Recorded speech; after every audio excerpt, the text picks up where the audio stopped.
형제가 왜 남보다 더 불편해지는지 알고 계십니까? 이건 성격 문제가 아닙니다. 당신이 잘못한 것도 아닙니다. 이미 관계 구조가 바뀌었기 때문입니다. 대부분의 형제 관계는 딱 5가지 이유로 무너집니다.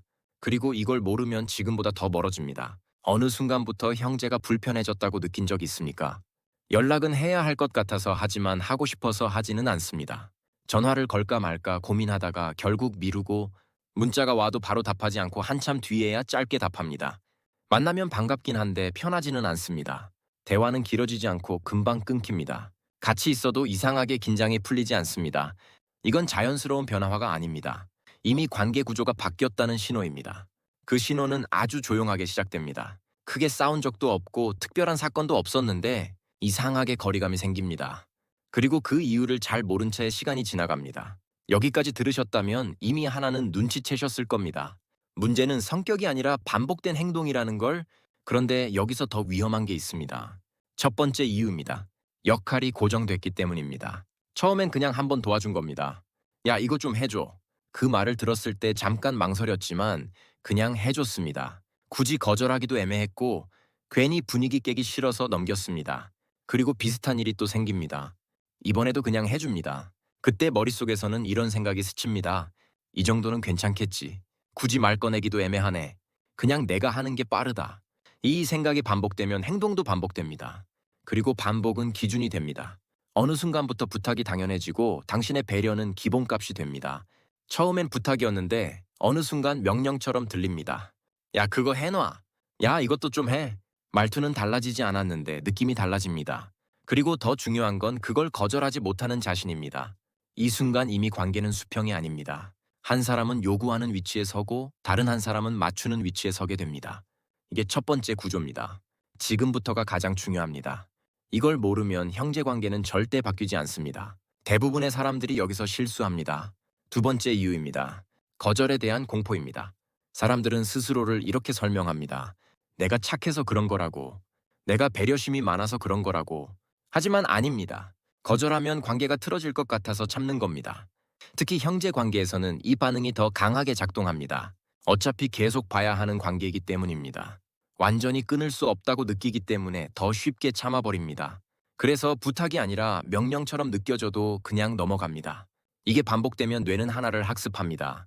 나는 거절 못하는 사람이다. 그리고 상대는 이렇게 학습합니다. 이 사람은 계속 들어주는 사람이다.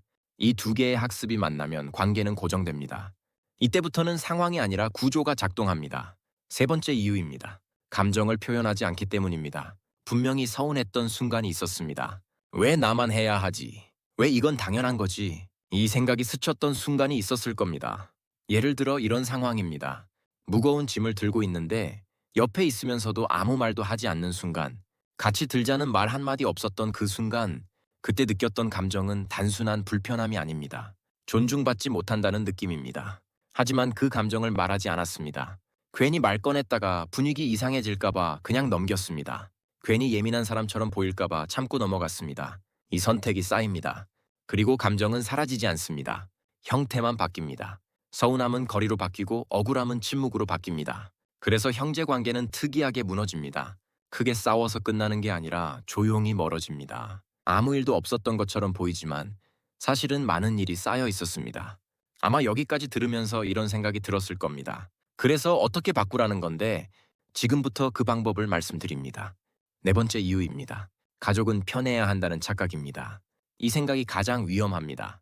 가족이니까 이해해야 하고 형제니까 참아야 하고 이 정도는 그냥 넘어가야 한다고 생각합니다. 하지만 이 생각이 관계를 망가뜨립니다. 왜냐하면 그 순간 기준이 사라지기 때문입니다. 기준이 없는 관계는 반드시 한쪽으로 기울어집니다. 처음에는 아주 조금입니다. 하지만 그 기울어짐이 계속 쌓이면 결국 한쪽만 힘들어지는 구조가 됩니다. 그리고 그 구조가 굳어지면 관계는 편한 관계가 아니라 불편한 관계가 됩니다. 다섯 번째 이유입니다. 구조를 한 번도 바꾸지 않았기 때문입니다. 대부분의 사람은 불편함을 느끼면서도 행동은 바꾸지 않습니다. 그냥 참고 넘어가고 다음에도 똑같이 반응합니다. 이게 반복되면 관계는 절대 바뀌지 않습니다. 왜냐하면 상대는 아무 문제를 느끼지 못하기 때문입니다. 당신만 불편하고 상대는 계속 편한 상태가 유지됩니다. 이게 지금 관계의 본질입니다. 여기서 대부분은 포기합니다. 불편해질까봐 그냥 참고 넘어갑니다. 하지만 그 선택이 지금 관계를 만든 겁니다. 여기서 중요한 건 하나입니다. 이건 감정 문제가 아니라 구조 문제라는 겁니다. 그래서 해결 방법도 감정이 아니라 구조를 바꾸는 데 있습니다. 첫 번째 방법입니다. 바로 대답하지 마십시오. 부탁을 받았을 때 예전처럼 바로 알겠다고 하지 마십시오. 잠깐 멈추십시오. 이 짧은 멈춤이 관계를 바꾸는 시작입니다.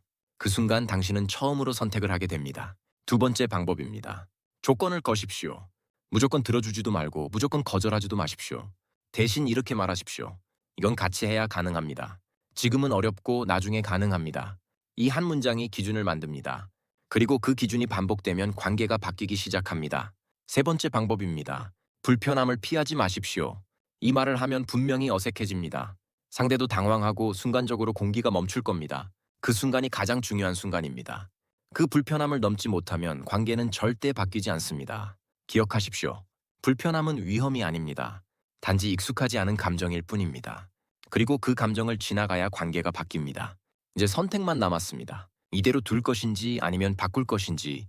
형제 관계는 저절로 유지되지 않습니다. 가까웠던 기억이 있다고 해서 지금도 가까운 건 아닙니다. 관계는 계속 다시 만들어져야 합니다. 지금 당신이 느끼는 어색함은 이상한 게 아닙니다. 너무 정상적인 결과입니다. 문제는 지금부터입니다. 참는 사람으로 남을 것인지 기준을 만드는 사람이 될 것인지. 다음에 비슷한 상황이 오면 이 한 문장만 기억하십시오. 이건 같이 해야 가능한 일입니다. 이 한 문장이 관계의 흐름을 바꿉니다. 처음에는 어색할 겁니다. 하지만 3번 반복하면 분위기가 바뀌고 5번 반복하면 기준이 됩니다. 그리고 그 순간부터 사람들은 당신을 대하는 방식을 바꾸기 시작합니다. 형제 관계도 예외가 아닙니다. 이 영상이 당신에게 도움이 됐다면 구독과 좋아요 부탁드려요. 당신은 참는 사람이 아니라 선택하는 사람이 될 수 있습니다.